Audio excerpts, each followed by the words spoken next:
Bonjour à tous et à toutes, aussi à tous les internautes. Ce matin, j'aimerais vous parler des choses visibles et invisibles. Dieu a créé le monde naturel, mais aussi le monde surnaturel. Donc, il y a un monde terrestre qu'on voit, naturel, mais il y a aussi un monde céleste. Et là, pour voir le monde céleste, il faut que vraiment le Seigneur ouvre nos yeux spirituels. C'est par l'esprit qu'on peut voir le monde surnaturel. Et c'est vrai que oui, on ne voit pas toujours tout ce qui se passe autour de nous. Hein. On voit ce qui se passe dans le visible, mais dans l'invisible, on ne voit pas tout ce qui se passe. Mais si Dieu ouvre nos yeux, on peut voir qu'il y a des esprits méchants qui influencent les gens, mais qu'il y a aussi des anges, oui, des anges de Dieu, oui, qui sont là, et ils sont là pour protéger, oui, pour nous encourager, pour nous bénir de la part de Dieu. Donc il y a un monde terrestre hein, et un monde céleste. Et c'est vrai que Moïse a eu le modèle, pour construire le tabernacle, il a eu le modèle dans le ciel, dans le surnaturel, là-haut. Voyez. Donc, si vous entendez par exemple un chat miauler, le miaulement, c'est pas le chat. Mais ça veut dire qu'il y a un chat. Et un jour, j'ai fait une petite blague à mes ouvriers, il y avait 2 ouvriers sur mon chantier, puis j'ai fait « miaou ». Et tous les 2, ils ont dit « tiens, il y a un chat ici ». Vous voyez? Ou si vous entendez un chien aboyer, ça veut dire l'aboiement, c'est pas le chien, mais ça veut dire qu'il y a un chien, quelque part. Si vous sentez, par exemple, une odeur, une bonne sauce, par exemple, ben, l'odeur, c'est pas la sauce, mais c'est l'odeur qui est dégagée de cette sauce. Donc, c'est pas parce qu'on ne voit pas les choses qu'elles n'existent pas. Vous voyez? C'est pas parce que vous n'avez pas vu le chat qu'il n'y a pas de chat. Mais vous avez peut-être entendu le miaulement. Donc, c'est que ça existe. Donc, si vous voyez tout ce qui est créé ici-bas, avec vos yeux naturels, c'est qu'il y a un créateur qu'on ne voit pas avec nos yeux physiques, qui existe. Et vraiment, que Dieu ouvre nos yeux, qu'on puisse comprendre ce qui vient de lui. On passe bien souvent à côté de beaucoup de choses que Dieu veut nous donner, nous encourager. On va prendre 2 Corinthiens, chapitre 4, versets 16 à 18. « C'est pourquoi nous ne perdons pas courage, et lors même que notre homme extérieur se détruit, notre homme intérieur se renouvelle de jour en jour. Car nos légères afflictions du moment présent produisent pour nous, au-delà de toute mesure, un poids éternel de gloire. Parce que nous regardons non point aux choses visibles, mais à celles qui sont invisibles. Car les choses visibles sont passagères et les invisibles sont éternelles. Voyez ? Nous ne regardons pas aux choses visibles, mais à ce qui est invisible. Voyez, les promesses de Dieu dans sa parole, on peut les lire avec nos yeux naturels, et nous devons croire qu'elles existent, puisque Dieu a dit qu'elles existent, toutes ces promesses, et elles sont pour nous, et on peut s'en saisir. Mais il faut les voir avec les yeux du cœur, dans l'invisible. Elles sont éternelles. Donc il nous est parlé de notre homme extérieur et de l'homme intérieur. L'homme extérieur, hein, chaque personne a son corps. Hein.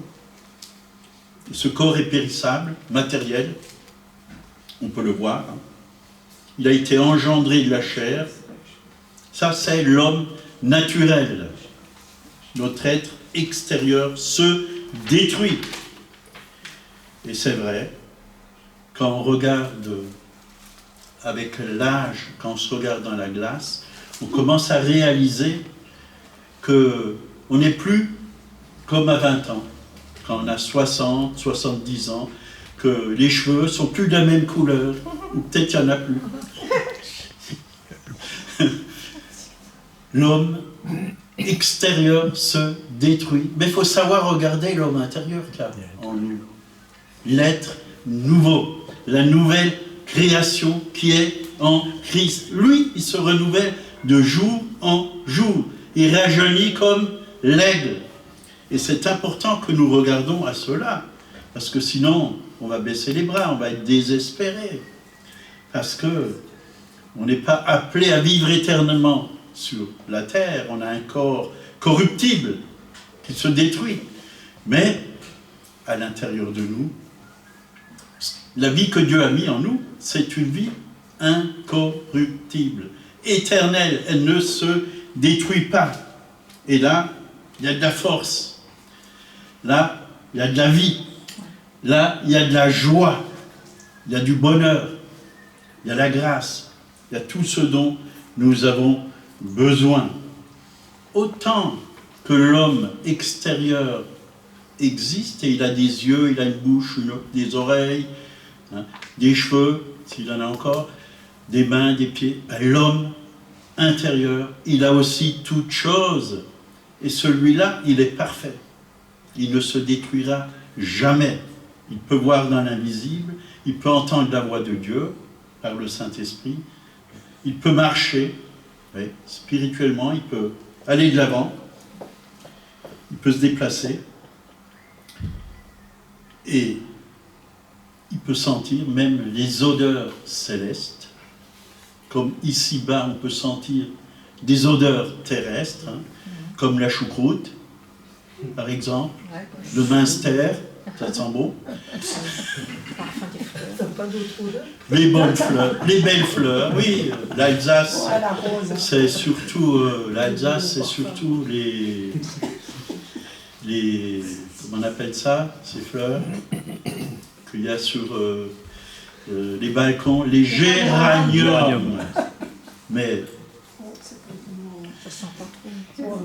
un jour, il y a des personnes qui ont senti ici, il y avait un serviteur de Dieu qui est venu, et plusieurs ont senti un parfum céleste. Et c'était comme des roses.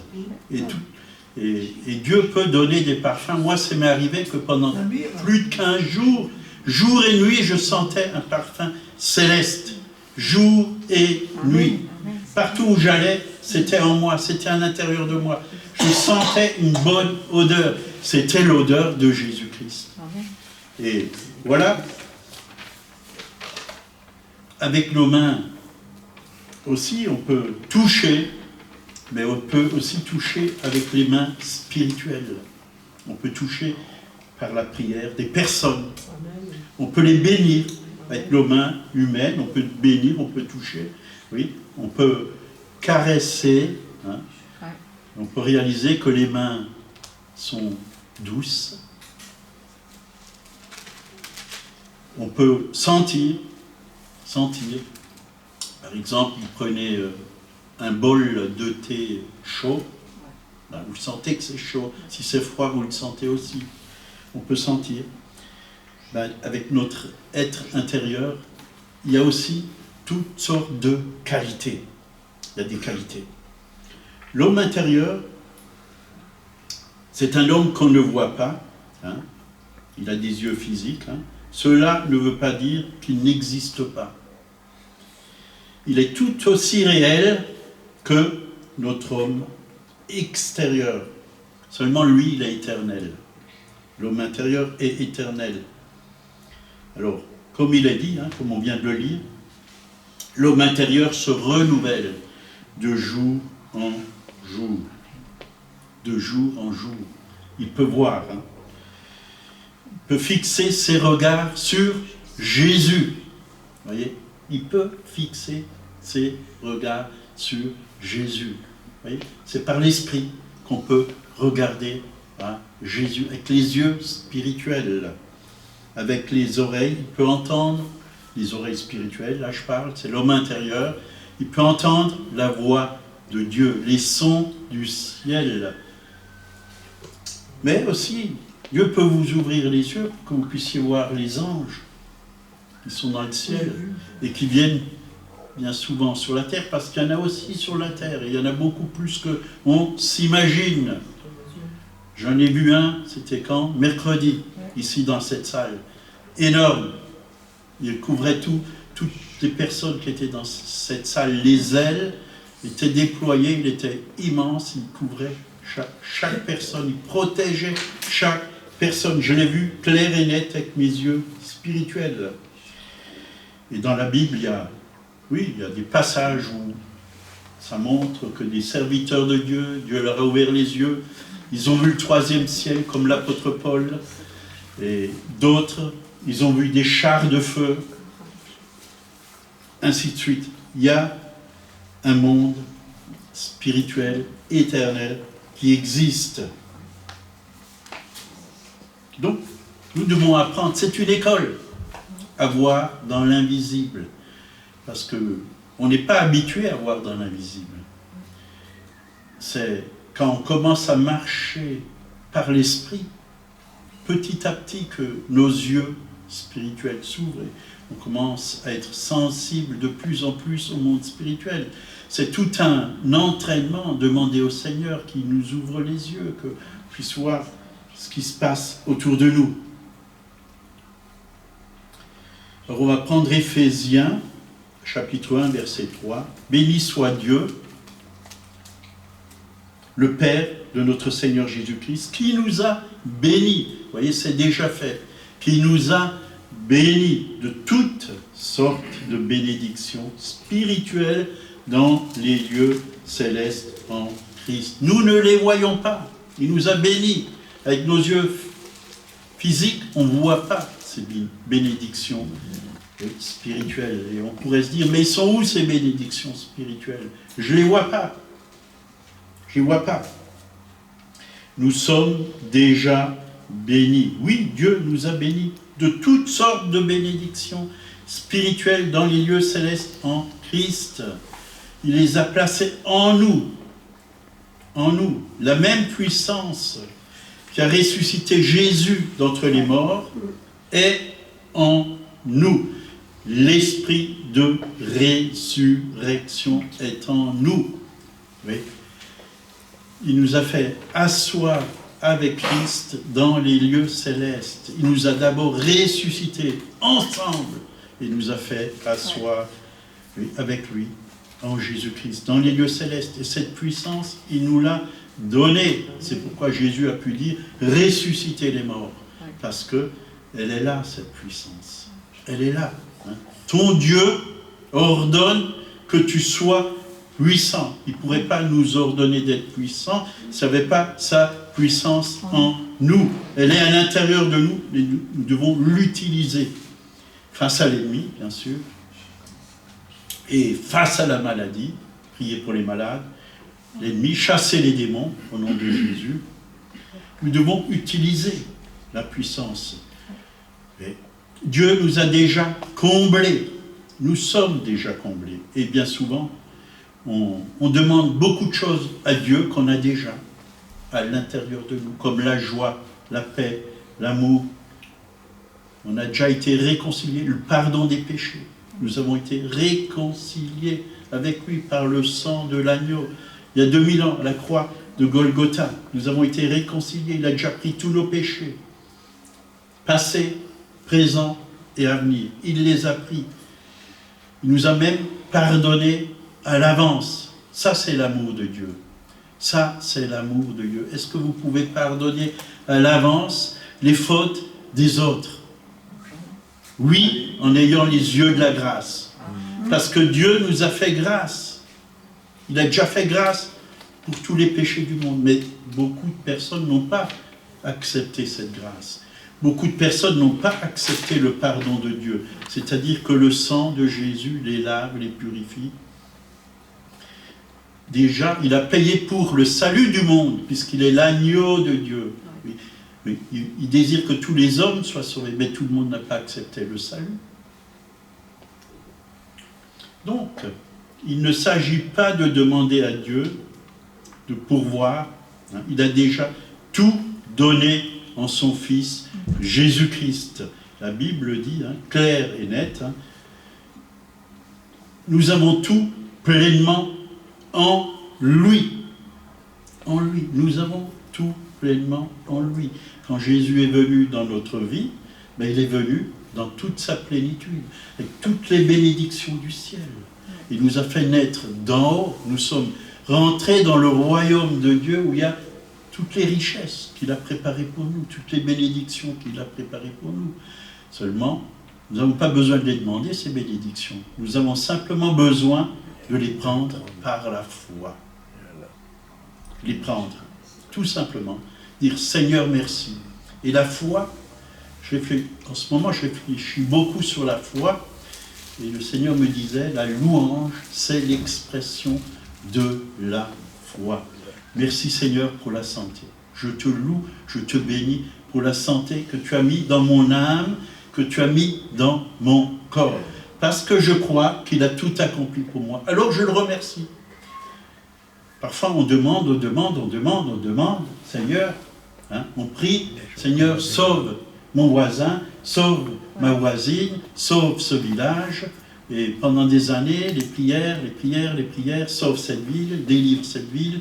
On fait 100, 200, 300 heures de prière, mais le Seigneur, il vous dit, assez, j'ai déjà entendu depuis longtemps, va leur parler de moi, va leur dire qui je suis, montre-leur, oui, qui je suis, sois un témoignage vivant. Invite-les, tes voisins, à boire un café, parle-leur, dis-leur qui tu es en Jésus-Christ, ce que Dieu a fait dans ta vie. On tourne en rond, bien souvent, pour attraper quelque chose de la part de Dieu. Mais Dieu nous a déjà tout donné, voyez-moi. Dieu nous a déjà tout donné. Bien sûr qu'il faut prier, parce qu'il y a des victoires à remporter contre l'ennemi, au-dessus des villes et des villages. Mais on est déjà plus que vainqueurs ici.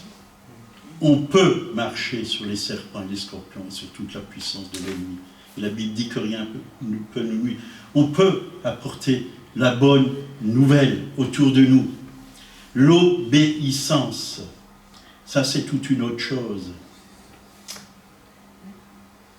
Donc la foi ne consiste pas à agir afin de l'amener. La foi est simplement la réponse positive à ce qu'il a déjà fait, ce qu'il a déjà réalisé pour nous dans notre vie.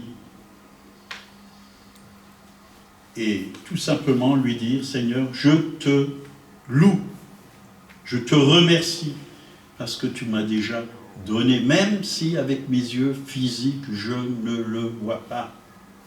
Le remercier. Ça, c'est la foi. Demandez, croyez que vous l'avez reçu, et vous le verrez s'accomplir. Ça se réalisera devant vos yeux.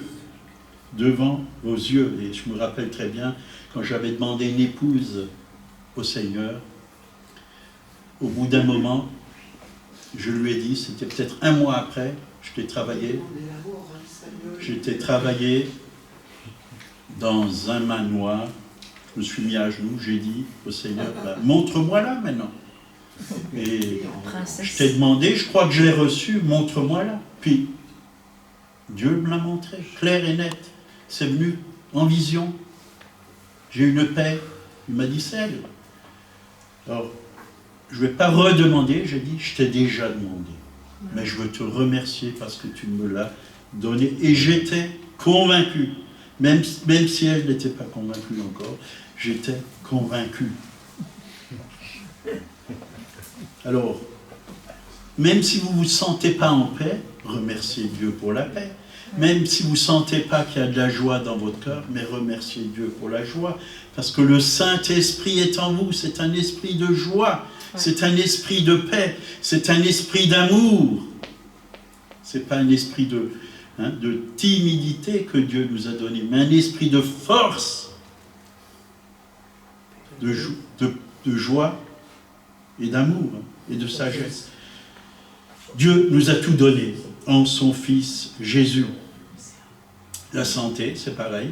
Bien souvent, ça m'arrive aussi, comme vous, d'avoir des douleurs. Encore hier, ça m'est arrivé, en me levant hier matin, d'avoir des douleurs dans mon corps. J'ai loué Dieu. Seigneur, merci pour la santé, merci pour la guérison. Et c'est parti. Je m'en suis même pas rendu compte que c'est parti, mais il n'y avait plus rien. J'étais vraiment bien. Et l'après-midi, avec Alexis, on est monté aux 3 épis, et on a fait une belle marche, on est allé au Gals. J'étais bien, en forme, et je suis en forme. Et c'est comme ça que ça fonctionne, la foi. Le remercier, le louer, parce qu'il nous l'a déjà donné. Ça fait 2000 ans qu'il a porté nos maladies. 2000 ans. Il les a mis sur son corps, à la croix de Golgotha. Donc nous sommes en lui, et lui est en nous. Et lui en nous, nous avons déjà tout, parce qu'il est en nous. Il est même notre tout, dit la parole de Dieu. Est-ce qu'il est votre joie? Est-ce qu'il est votre sagesse? Est-ce qu'il est votre richesse? Est-ce qu'il est votre bonheur? Est-ce qu'il est votre amour? Seigneur, je suis amoureux de toi. Je parle pour les célibataires. Vous voulez un mari? Ou un mari, oui. Ou une femme? Soyez d'abord amoureux de Jésus. Soyez d'abord amoureux de Jésus. Il faut que ça soit lui le premier. Le premier amour, c'est Jésus. Quand on est amoureux de Jésus, après Dieu va pouvoir nous donner celle qu'on aime, parce que c'est de l'amour de Dieu qu'on va aimer, celle ou celui qu'on aime. Il va nous donner. Là, il nous a dit dans Colossiens 3,11, il n'y a ici ni grec, ni juif, ni circoncis, ni incirconcis, ni barbare, ni saint, ni esclave, ni libre, mais Christ est tout en tout. Il est tout en tout. Voyez? Alors, vous allez me dire pourquoi je suis malade, que j'ai encore des douleurs, que je manque de tout. Voilà, c'est la question qu'on peut se poser, se dire, et vous avez le droit de le dire. Dieu est déjà intervenu pour nous et nous a bénis de toutes sortes de bénédictions spirituelles. Tout ce dont nous aurons besoin se trouve déjà dans le domaine spirituel. Dieu a déjà tout préparé à votre intention et réside dans le domaine spirituel. Moi, ça me fait penser à Adam et Ève. Vous voyez, avant de mettre Adam et Ève sur terre, il avait déjà tout préparé. Un beau jardin, merveilleux jardin, avec tout ce dont il avait besoin. C'est pareil. Quand on est de nouveau, quand on rentre dans son royaume, Dieu nous a tout donné. Adam, qu'est-ce qu'il devait faire? Et Ève, il devait se servir. Se servir. Si vous voulez manger, il devait prendre les fruits, les bons, bien sûr. Il y avait juste un arbre, il ne fallait pas qu'il touche. L'arbre de la connaissance du bien et du mal. Mais nous aussi, nous devons prendre par la foi. Par la foi. Nous devons tout simplement croire que ça existe, même si on ne le voit pas. Ça existe. Voyez? Et le diable va toujours vous dire, ça n'existe pas. Tu te fais des illusions. Et moi, quand j'avais mon entreprise, je peux vous dire combien de fois, quand le travail diminuait et que il n'y avait pratiquement plus de chantier, le diable me disait, tu vas être bloqué là, tu as des ouvriers, il faut que tu payes leurs charges, leur salaire, tu n'as plus de chantier qui viennent en ce moment. Puis je priais. Je priais, puis le Seigneur me disait parfois, arrête de demander, remercie maintenant. Remercie. Et quand je commençais à le louer, à l'adorer, à le remercier pour les chantiers, tous les chantiers venaient, un après l'autre. Et je ne manquais de rien. Parfois, c'était les finances. On avait fait plusieurs chantiers, puis les gens tardaient à payer 15 jours, 3 semaines, 1 mois, 2 mois, certains. Puis je commençais à prier et remercier. Puis d'un coup, en une semaine, je recevais chèque après chèque, chèque après chèque, plein de chèques. C'est souvent spirituel, c'est un combat. Le diable essaye. Daniel, il a prié dès le premier jour. Dieu l'a entendu. Mais ça a mis 3 semaines. 3 semaines pour recevoir vraiment la bénédiction, la réponse. Un ange est venu. Il y avait un combat spirituel dans le ciel. Il y a des combats spirituels dans le ciel. La foi sert de pont, d'acheminement, la vérité et la réalité du domaine spirituel jusqu'au domaine physique. Ce n'est pas parce qu'on prie, qu'on ressent tout de suite la guérison dans notre corps. Ça peut prendre du temps. Ça peut prendre du temps. Mais il faut croire que ça a été fait. Il faut proclamer la victoire. Moi, je parle même bien souvent à mes membres quand il y a quelque chose qui ne va pas. Et je leur dis, au nom de Jésus, sois rétabli. Oui, parce que Jésus l'a déjà fait. Et ça fonctionne, croyez-moi. J'ai mal au coude, là. Ça grince un peu. Ça grince. Je mets de l'huile.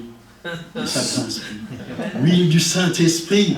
Seigneur, ton esprit est plus fort. C'est l'esprit de vie. C'est l'esprit de résurrection.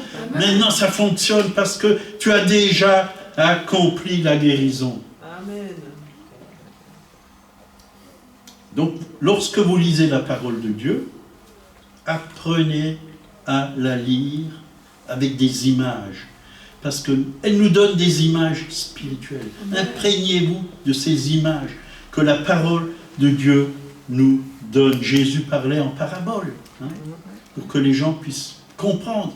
Et ceux qui avaient l'esprit ouvert saisissaient les paraboles de Jésus, mais tout le monde ne les saisissait pas.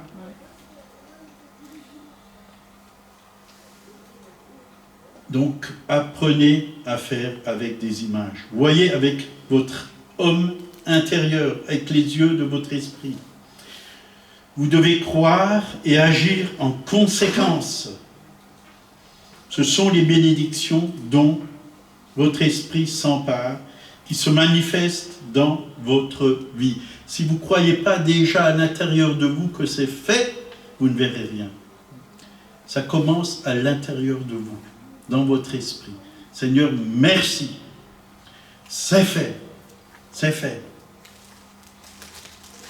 Quand vous lisez la parole, écoutez le Saint-Esprit. Visualisez votre victoire. Parce que Jésus a déjà vaincu l'ennemi de nos âmes. Voyez votre santé par la foi, dans votre être intérieur, dans votre esprit. Voyez votre santé et votre besoin et parlez en conséquence. Ne dites pas le contraire. Ne dites pas ce que vous ressentez, mais dites ce que Dieu dit dans sa parole. C'est ça la foi. Avant la manifestation physique, les victoires que vous désirez dans vos vies, vous devez les voir d'abord en vous. Vous ne pouvez jamais les avoir à l'extérieur si vous ne les avez pas vues à l'intérieur, dans l'invisible. Donc on passe à côté si on veut d'abord les voir avec nos yeux physiques. C'est déjà réel dans le monde spirituel. Ça existe. Ça existe. Combien de personnes qui avaient qu'un rein ou un cœur malade, Dieu leur a donné un nouveau cœur ou un second rein parce qu'ils l'ont vu. Ils l'ont vu. Hein? Il y en a qui étaient là-haut. Dieu les a transportés dans le ciel et il les a emmenés dans des pièces où il y avait des reins, des foies, des cœurs. Et ils ont demandé au Seigneur, mais c'est quoi tout ça? Ben, c'est pour tous ceux qui n'ont pas encore reçu, ceux qui n'ont pas demandé. Oui, un nouveau rein, un nouveau foie, un nouveau cœur. Et d'autres, des yeux. Dieu attend qu'on puisse prendre ce qu'il a pour nous. Donc Romains 4, verset 17, il est notre Père devant celui auquel il a cru, Dieu qui donne la vie aux morts et qui appelle les choses qui ne sont point comme si elles étaient. Dieu appelle les choses qui ne sont point comme si elles étaient.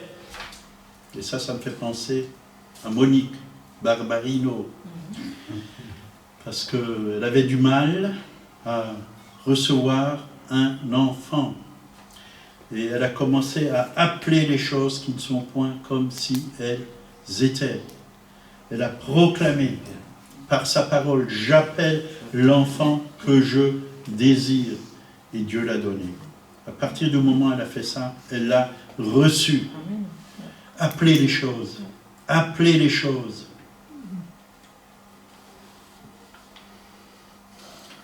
Donc un exemple dans la Genèse, chapitre 17, versets 5 et 6, Dieu dit à Abraham, tu deviendras père d'une multitude de nations, on ne t'appellera plus Abraham, mais ton nom sera Abraham, car je te rends père d'une multitude de nations. Donc Abraham a d'abord dû se voir comme le père d'une multitude de nations.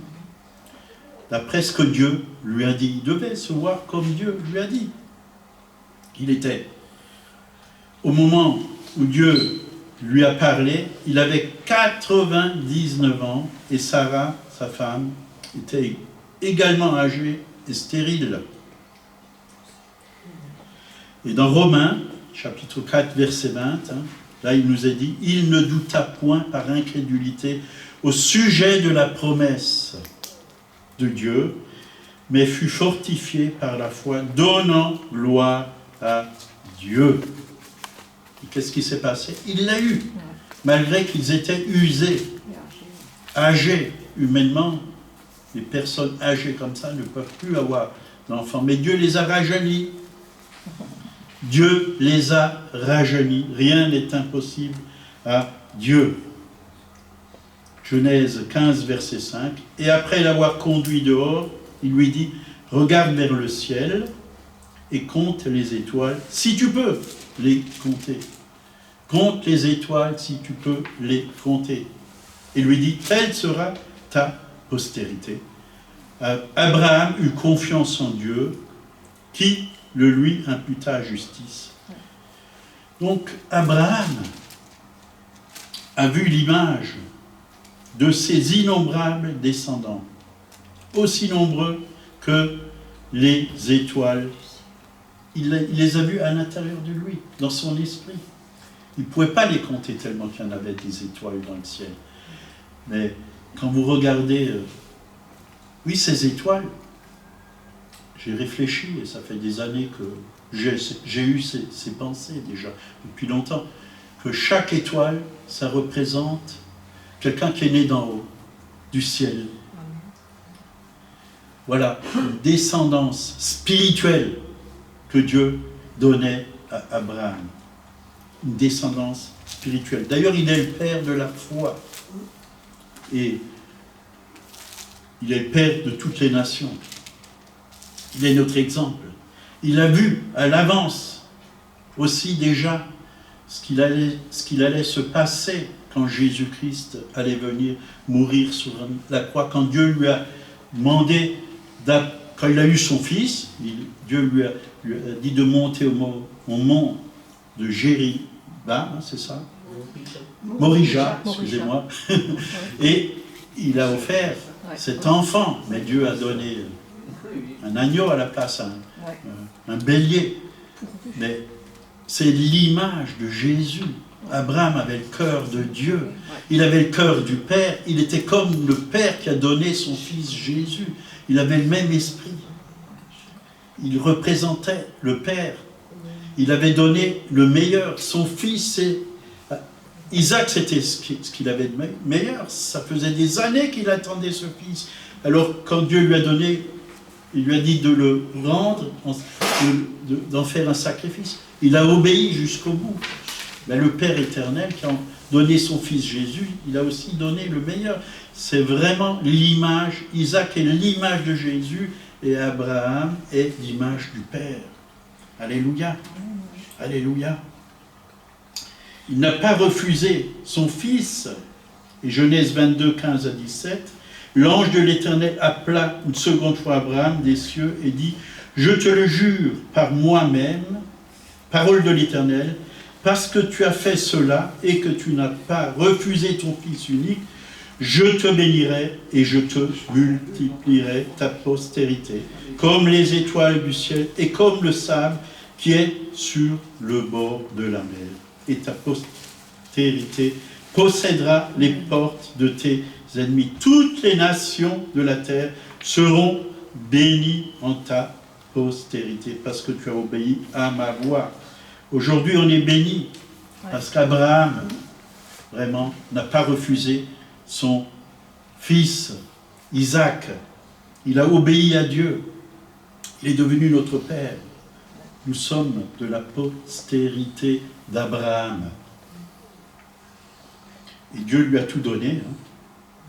Et même dans Genèse 13, 15 à 17, il nous parle. Je te donnerai à toi et à ta postérité pour toujours. Je remplacerai la postérité comme la poussière de la terre. Vous voyez, étoiles du ciel, les grains de sable, la poussière de la terre. Partout où Abraham regardait, il voyait vraiment une descendance immense, nombreuse. On peut dire qu'aujourd'hui, il y a des milliers, des millions même, d'hommes et de femmes qui connaissent Jésus-Christ. Et même ceux qui ne le connaissent pas, qui sont juifs, et qui attendent, aujourd'hui, ils attendent, le voile tombe déjà, pour beaucoup, et ils commencent à voir que Jésus est le Messie, mais un jour, ils verront, tous. Et on va voir vraiment une grande moisson. Dieu est en train de préparer une très, très grande moisson sur toute la terre. Il a déjà vu ça depuis très longtemps, Abraham. Il a vu la moisson. Et que Dieu ouvre nos yeux et que nous puissions voir, comme Abraham, cette grande moisson. Cette grande moisson. Alléluia. Amen. Je vois que le temps passe. Je vais vous donner plutôt ce qui est le plus nécessaire.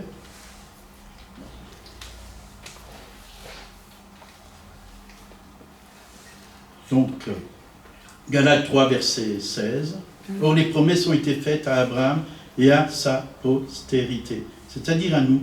Il n'est pas dit aux postérités, comme s'il s'agit de plusieurs, mais en tant qu'il s'agit d'une seule.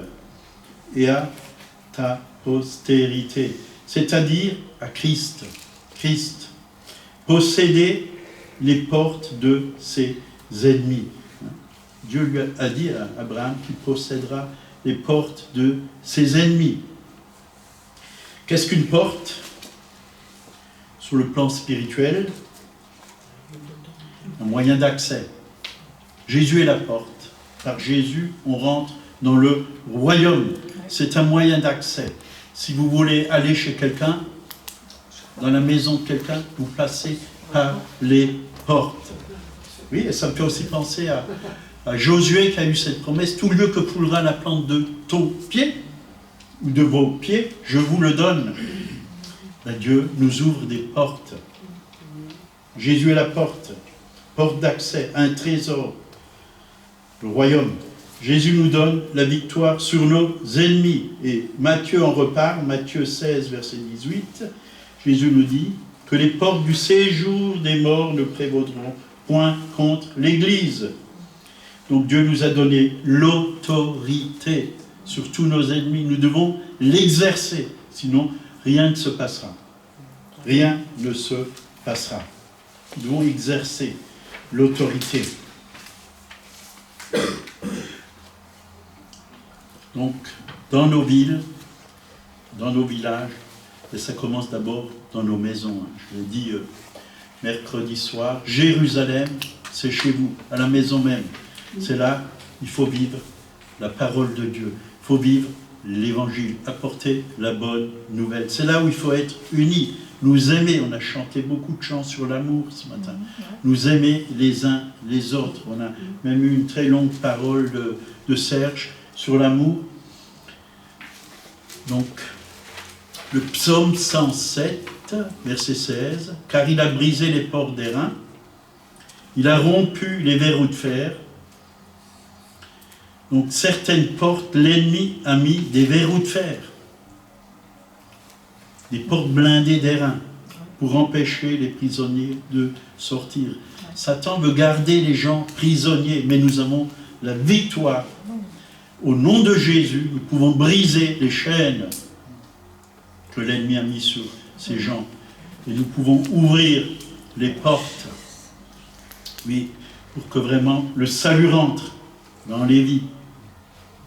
Nous devons percer par la prière, afin que les portes d'airain se cassent et que les verrous de fer soient totalement rompus.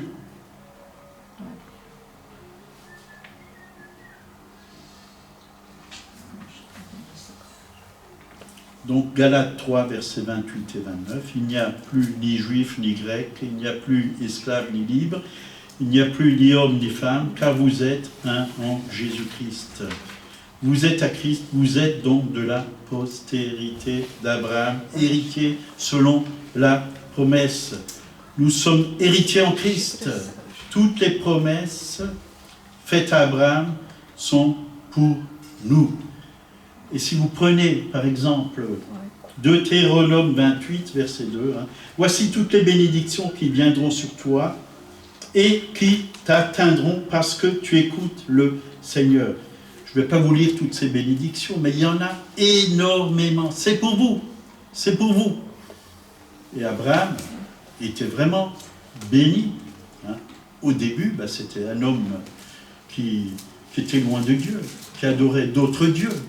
Il avait des idoles, mais il n'avait pas grand-chose. Mais il a obéi. Va-t'en de ton pays, de tes pères, tes mères, va dans le pays que je te montrerai. Dieu aussi nous dit de quitter beaucoup de choses dans nos vies qui ne sont pas à sa gloire et d'aller dans la direction, car Dieu a des projets de paix et de bonheur pour chacun et pour chacune. Et je crois que si on obéit à la parole de Dieu, on va voir vraiment pas une pauvre petite église malheureuse, triste, minable, faible, oui, avec un esprit de pauvreté, un esprit de peur, peur du coronavirus, peur de tous les géants qui sont ici dans la région, la franc-maçonnerie, les Illuminati, et les occultes, les satanistes. Non, c'est eux qui vont avoir peur. C'est eux. La peur, elle peut plus se présenter devant vous, parce que vous ferez peur aux peurs. La peur, elle va partir. L'amour parfait, banni, fait fuir la crainte. C'est le diable qui va avoir peur. C'est nos ennemis qui vont avoir peur, parce qu'ils savent qu'en nous, il y a le Dieu 3 fois saint, le Dieu puissant, glorieux, victorieux, et qu'ils ne peuvent pas y toucher. Et qui sont obligés de reconnaître qu'il y a quelque chose de beaucoup plus grand, beaucoup plus puissant de ce qu'ils ont. Et leur arme pour nous faire du mal, nous on a des armes pour leur faire du bien, pour les aider, pour les libérer, pour qu'ils puissent connaître ce Dieu bon. Donc, la Bible dit, dans Proverbe 10, verset 22, « C'est la bénédiction de l'Éternel qui enrichit et n'est suivie d'aucun chagrin. » Et quand Dieu nous bénit, c'est bon. Ça nous fait pas mal après. Mais les bénédictions de ce monde, parfois, c'est un piège. C'est un piège. Mais quand ça vient de Dieu, quand c'est Dieu qui nous donne, quand la source vient de Dieu, c'est bon. Il n'y a pas de chagrin. C'est une joie merveilleuse. Elle nous enrichit spirituellement, physiquement, matériellement. Dans tous les domaines, Dieu veut nous bénir. En hébreu, le mot bénir, bénédiction, c'est un concept de bénéfice. C'est un bénéfice pour vous, de générosité. C'est un cadeau. La paix et le bonheur. Et quand on comprend la bénédiction de cette manière, ça nous donnera pas de courir derrière les bénédictions. On sait que c'est la bénédiction qui va nous courir derrière. Parce que c'est Dieu qui l'envoie. Elle ne vient pas de nous. Cherchez d'abord le royaume de Dieu et sa justice, et toutes choses vous sont données par-dessus. On n'aura même pas besoin de la chercher. Elle viendra. Elle viendra. Elle va couler. Elle va venir. Elle va nous poursuivre. Alléluia. Alléluia. Alléluia. Voilà, on va s'arrêter là. Je respecte l'heure. Je ne dis pas qu'il faut toujours le respecter. Hein. Parfois, s'il y a quelque chose d'important à dire, mais j'aurais plein de choses importantes à vous dire, alors on pourrait encore parler des heures, mais je veux respecter l'heure. Il est midi, la soupe est cuite dans la marmite. Et le poulet est au four, en train de fumer. Et la tourte, elle est en train de cuire. Voilà, on va prier. Seigneur, merci, parce que c'est vrai. Nous voulons apprendre à voir dans l'invisible. Tu ne nous as pas donné le Saint-Esprit pour que nous puissions voir que les choses visibles, mais que nous puissions voir dans le monde spirituel, Seigneur. Toutes ces bénédictions qui sont dans ta parole, nous les lisons, mais nous voulons les voir dans le spirituel. Nous voulons les voir par la foi, Seigneur. Oui, nous voulons nous rendre compte qu'elles sont là pour nous et que tu nous les as données pour nous dès maintenant et que nous puissions vraiment nous en saisir par la foi et ne plus être dans le manque. Oui, parce que tu veux nous bénir dans tous les domaines. Esprit, âme et corps. Oui, dans le domaine spirituel, oui, tu veux vraiment nous enrichir, tu veux nous donner des révélations, Seigneur. Oui, pour que nous puissions te connaître davantage, connaître ton cœur, Père. Connaître vraiment cette vie qu'il y a dans le Christ et la manifester ici sur la terre. Être une bonne odeur de Christ partout où nous passons, Seigneur. Savoir qui nous sommes, connaître notre réelle identité, cet homme intérieur. Merci, Seigneur. Merci, Seigneur. Parce que tu veux aussi nous bénir dans nos foyers, dans notre famille, avec notre épouse, notre époux. Tu veux bénir les célibataires. Tu veux, peut-être s'ils ont ce désir de recevoir une épouse, tu veux leur donner. Ou un époux, tu veux leur donner. Ceux qui désirent être célibataires, tu respectes leur désir. Oui, pour qu'ils puissent aussi te servir. Merci Seigneur, parce que tu nous aimes. Tu veux nous bénir aussi dans nos entreprises, dans nos... Oui, partout. Seigneur, tu veux que nous puissions prospérer à tout égard comme prospère l'état de notre âme. Oui. Nous bénir financièrement, matériellement, Seigneur. Tu veux qu'on manque de rien, qu'on puisse te servir. Oui, et même avoir plus pour bénir ce monde. Oui, les pauvres, les malheureux, les gens qui ont des besoins. Merci Seigneur, tu es là. À toi soit la gloire, la victoire. Que toutes ces paroles qui ont été semées dans les cœurs, Seigneur, puissent porter du fruit pour l'éternité. Au nom de Jésus, Amen. Amen. Voilà, que Dieu vous garde. Mettez en pratique la parole. Amen. Amen.